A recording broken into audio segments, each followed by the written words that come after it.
não reconhece meu valor e tal. Não, se você tem valor, se o teu patrão não vê, outra pessoa vai ver. Mas só verá se você permanecer firme.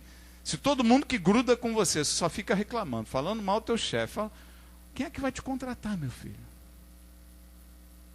Vi uma pessoa, uma vez estava querendo me convencê-la, chamar para trabalhar com ela, mas ela só falava mal de todo mundo que ela trabalhou.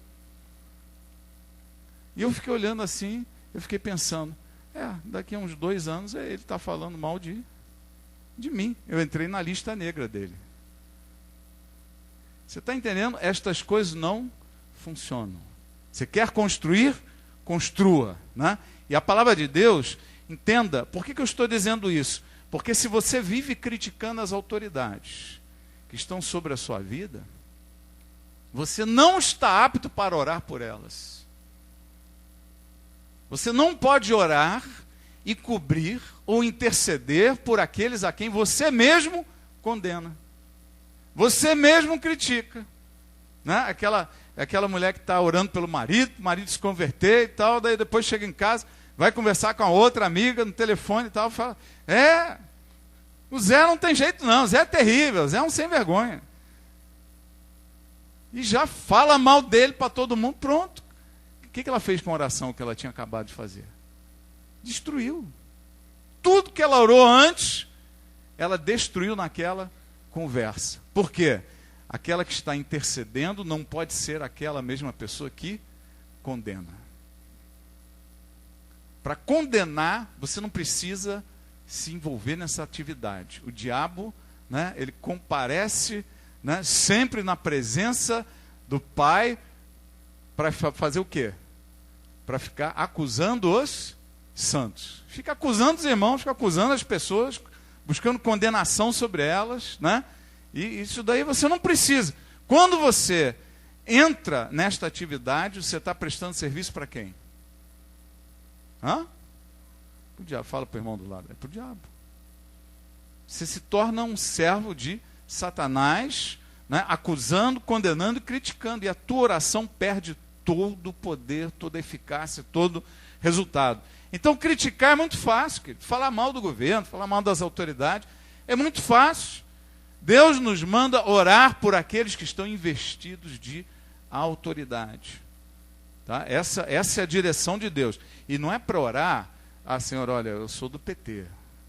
Eu vou orar para só entrar gente do PT. Não é esse tipo de oração. Isso não tem nada a ver com Deus. Tá? Não vamos fazer apologia de partidos, porque partido santo não tem. Né?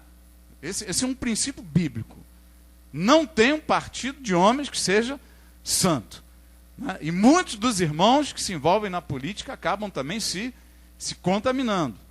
E passam lutas, né? Os mais puros passam lutas porque querem cooperar para um mundo melhor, para uma cidade melhor, para uma nação melhor, mas é um ambiente muito complicado, muito difícil de se conviver. Né? Então a palavra de Deus pede que nós oremos por essas pessoas. Porque se nós orarmos por ela, não é?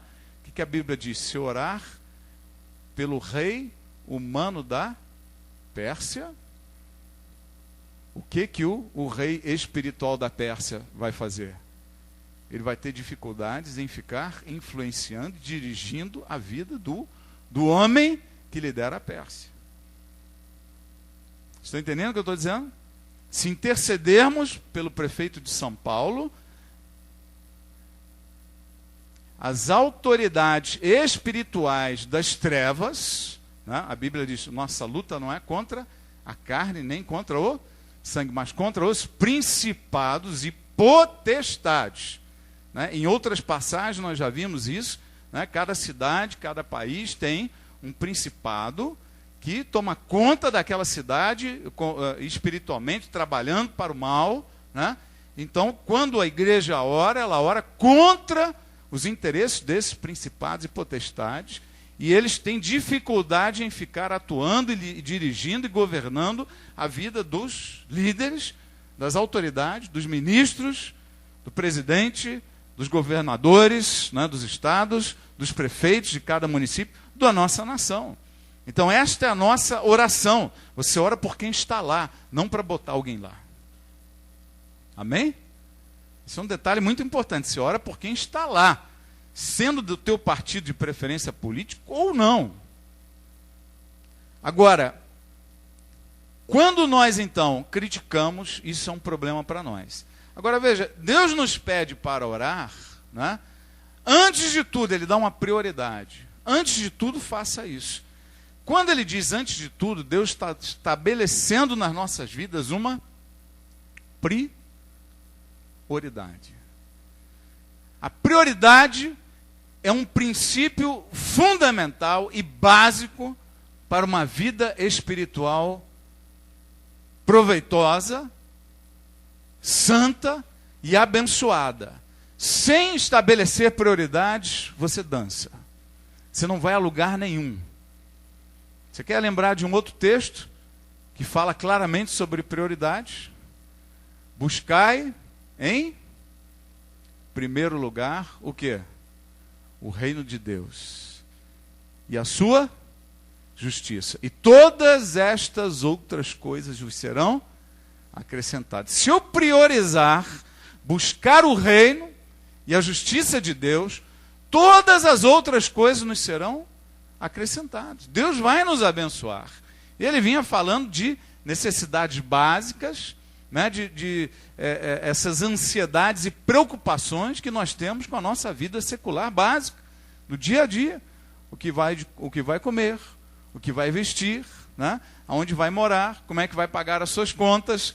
Todas essas coisas nos serão acrescentadas se nós... Lembra como é que nós começamos essa mensagem?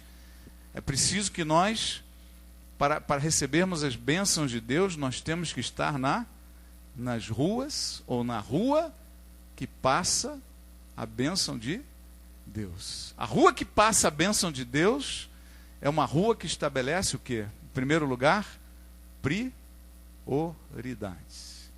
Buscar em primeiro o reino, e essas coisas vos serão acrescentadas. Antes de tudo, está dizendo o quê? O texto que nós lemos aqui, 1 Timóteo 2, verso 1, ele começa com as 3 palavras dizendo, antes de tudo. Em outra tradução diz, em primeiro lugar, numa tradução de João Ferreira de Almeida, não é? Diz, em primeiro lugar, recomendo que se façam orações por todos os homens, pelos reis, por aqueles investidos de autoridade e tal. E diz o que acontece, qual é a consequência de você fazer esta oração. Leia lá em 1 Timóteo, capítulo 2, o que vai acontecer? Se você orar desse jeito, tem algumas consequências aqui. Uma vida tranquila e pacífica, com toda piedade e dignidade. Isso é bom e agradável perante Deus, nosso Salvador, que deseja que todos os homens sejam salvos e cheguem ao pleno conhecimento da verdade. Então, se estivermos, antes de tudo, priorizando esse tipo de oração, intercessão por todos os homens, Deus vai nos abençoar com uma vida tranquila e pacífica. Fala para o irmão do lado, vida tranquila e pacífica, digna e piedosa, né? Essa é a vida que Deus nos promete, essa vida que Deus garante àqueles que priorizarem esta oração. Priorize esse tipo de oração e essas coisas virão sobre nós, não é? Busquem o reino de Deus em primeiro lugar. Então, prioridade é a base de uma vida espiritual sólida, é saber priorizar. E você quer saber, normalmente nós nos perdemos quando nós nos desviamos das prioridades. Quando a gente começa a deixar o reino de Deus em segundo, terceiro plano e fica muito preocupado com o trabalho. Quando está muito preocupado com o trabalho, o que acontece com o nosso coração? Nós começamos a ficar ansiosos. Quando ficamos ansiosos, nós não ouvimos de Deus. A ansiedade é um primeiro fruto, é um primeiro resultado, é uma primeira consequência de quando a nossa fé está fraca. Porque se a tua fé está forte, você não está ansioso. Se você está firme na fé, você não está ansioso, você não está temeroso de coisa alguma.